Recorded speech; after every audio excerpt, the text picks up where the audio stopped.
Bonjour à tous et bienvenue sur Darumacha DIY. Dans la vidéo précédente, on avait travaillé sur différentes petites choses afin de préparer cette pièce pour l'application du stuc. Comme la pose de l'isolation, des plaques au plâtre, l'enduit, tout ça quoi. Dans cette vidéo, on va donc continuer à travailler dans ce bureau. Et on s'est dit qu'il serait peut-être mieux de poser les plaintes en amont avant de passer au stuc.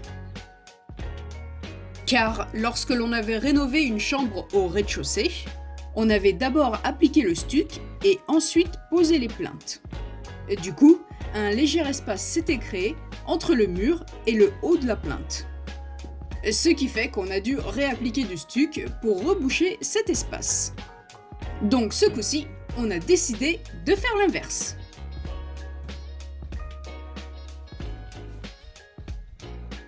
Ah, super, le meilleur moment. Oui, c'était de l'ironie. Amener le matos, check.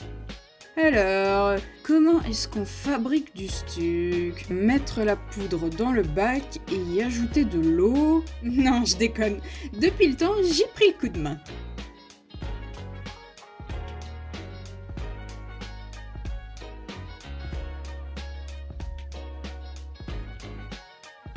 Allez, c'est parti, on se met au boulot. On s'assure rapidement que ce qui ne doit pas être recouvert de stuc est protégé.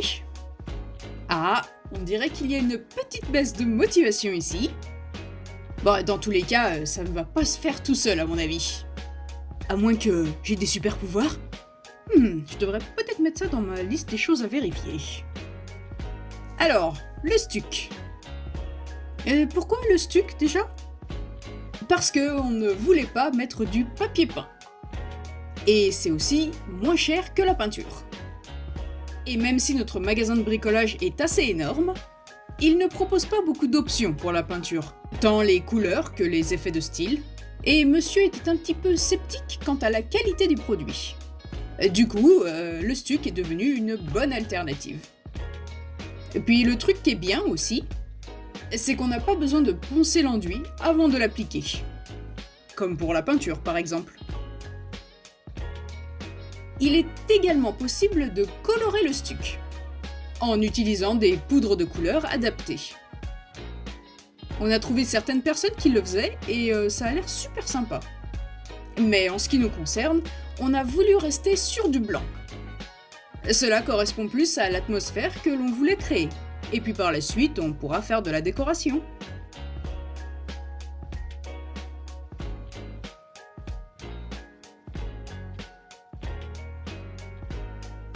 Alors, est-ce que les murs vont devenir jaunes? Eh oui, c'est devenu un gros problème.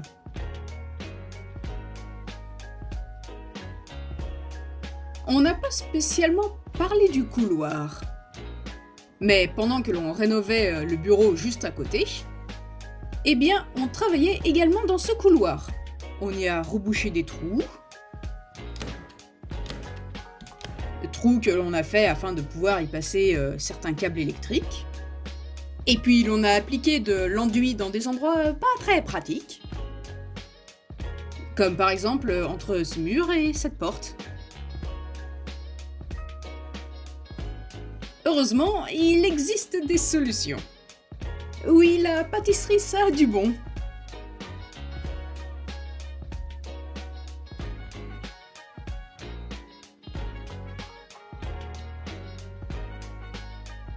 Bien. Et puis on a également appliqué l'enduit partout où c'était nécessaire. Mais le petit inconvénient ici, c'est cette lumière à détecteur de mouvement. Ok, c'était notre choix, je ne me plains pas du tout ici, non.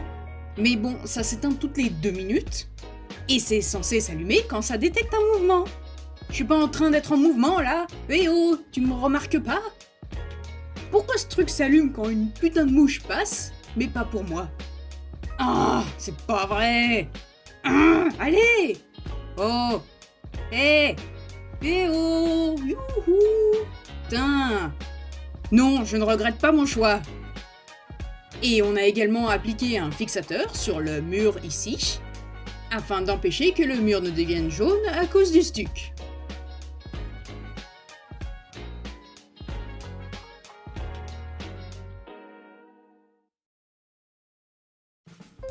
Eh, devinez quoi?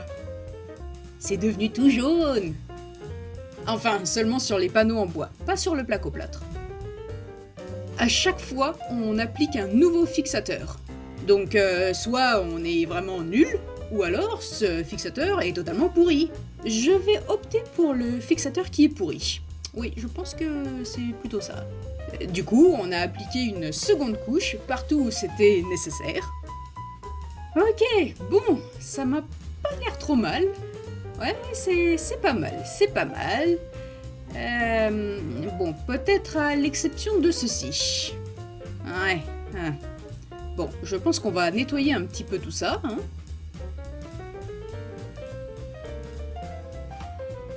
Et d'ailleurs, c'est le bon moment pour s'abonner. Alors allez-y, abonnez-vous. Une dernière chose sur laquelle on aimerait travailler pour aujourd'hui. On aimerait fabriquer une porte pour notre bureau. On a décidé de changer un petit peu le style de cette porte de ce qu'on a l'habitude de faire. Du coup, c'est censé être beaucoup plus simple et techniquement beaucoup plus rapide à faire, car il y aura beaucoup moins de bois à couper. On va avant tout fabriquer un cadre comme d'habitude. On va faire une entaille que d'un côté sur toutes les barres.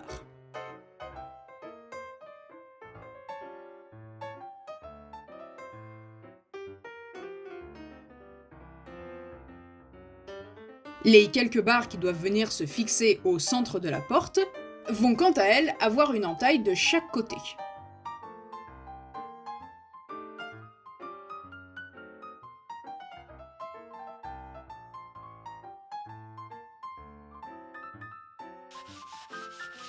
Ensuite, il ne nous reste plus qu'à poncer le tout, et puis à les cirer. Et pendant que tout cela sèche, on va pouvoir venir travailler sur ce panneau qui composera cette porte. Et oui, ce panneau va venir se glisser dans le cadre que l'on a coupé tout à l'heure. À partir de ce panneau, on va devoir couper 5 morceaux. Donc ça, c'est la taille dont on a besoin. On va couper la partie du haut, ainsi que la partie qui va aller au centre de la porte. Il va nous falloir 3 morceaux au total, et car c'est là où on va venir y attacher la serrure, et cette zone doit être plus épaisse. Et pour terminer, la partie du bas. Et puis il ne reste plus qu'à assembler tout ça. Hein. Alors ça devrait venir comme ça. Oui, je crois qu'on est bon là.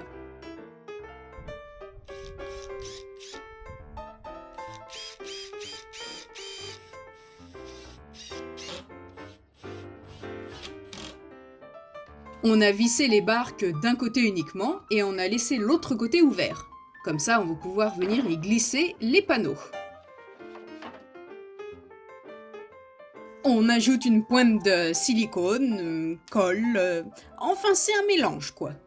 Et puis, on fixe le tout.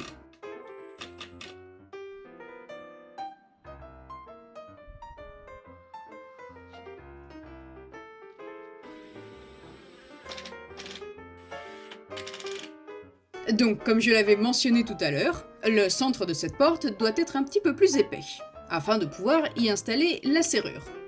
Du coup, on ajoute un panneau supplémentaire de ce côté-ci, on retourne la porte et ajoute un autre morceau ici.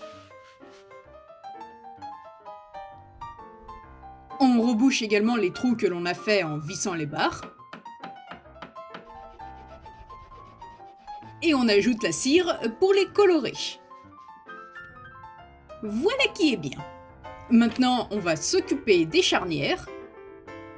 Ceci nécessite de sculpter un petit peu dans le cadre du bois. On va uniquement poser 2 charnières, ce qui sera suffisant, et que l'on attachera au moment de poser la porte. Mais maintenant, on va se focaliser sur les poignets. Ils incluent toujours ce petit patron à l'intérieur. ce qui va nous indiquer la position exacte où l'on va percer pour y ajouter les poignées.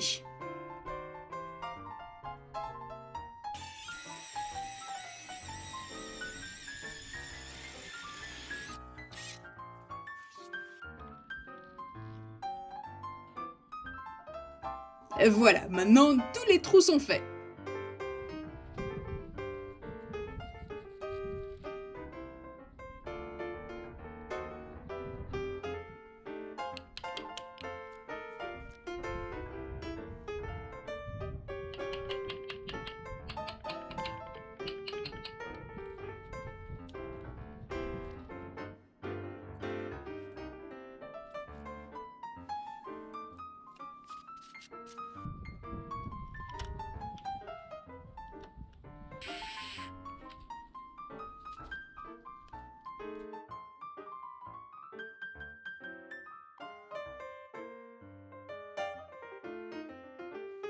De retour dans le bureau. Il est temps de poser cette porte. Et maintenant, on va pouvoir y attacher les fameuses charnières.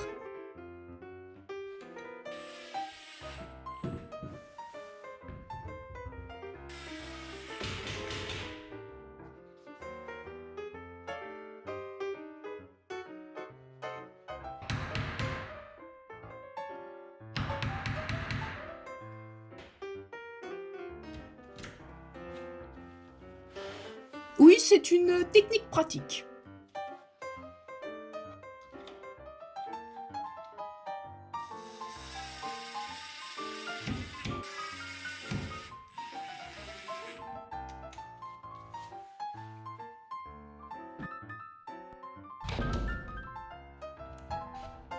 Il y a quelque chose qui me gêne là. On va venir ajouter une barre en bois très fine sur toute la longueur de ce côté-ci. Et on va également en ajouter une en haut, ce qui va permettre à la porte de se stopper à un certain endroit pour pas que ça s'ouvre jusque dans la chambre.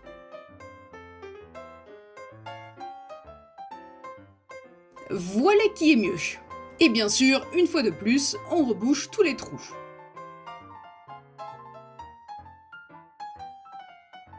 On n'oublie pas de rajouter la cire pour la couleur.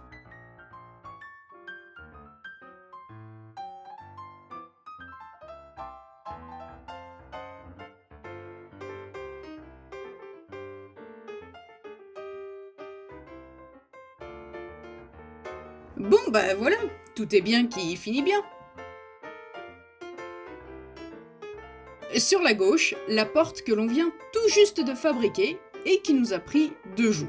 Sur l'image de droite, vous pouvez voir le style de porte que l'on a fabriqué principalement pour le rez-de-chaussée, ce qui nous prend 3 jours. Alors, laquelle préférez-vous? Je pense qu'on en a terminé avec ce couloir.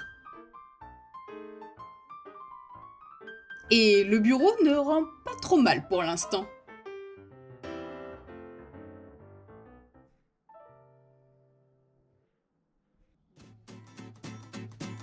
On voudrait prendre un petit moment pour vous remercier tous de regarder nos vidéos. La communauté s'agrandit gentiment de jour en jour. Et ça nous fait toujours super plaisir de lire tous vos commentaires. Et on vous remercie pour le soutien que vous nous apportez. On profite de cette occasion pour vous annoncer que l'on va prendre de petites vacances. Ce qui signifie qu'il n'y aura pas de vidéo en ligne jusqu'au mois de juillet. Mais ne vous inquiétez pas, on revient très vite et avec plein de nouvelles vidéos. Du coup, on vous souhaite bonnes vacances si vous en avez et on vous souhaite bon courage si vous travaillez et ou rénovez.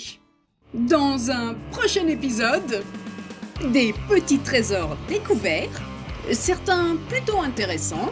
On a pris des photos pour les mettre en ligne. On a réussi à en vendre quelques-uns. Enfin bon, vous en saurez plus une autre fois. En attendant, prenez soin de vous.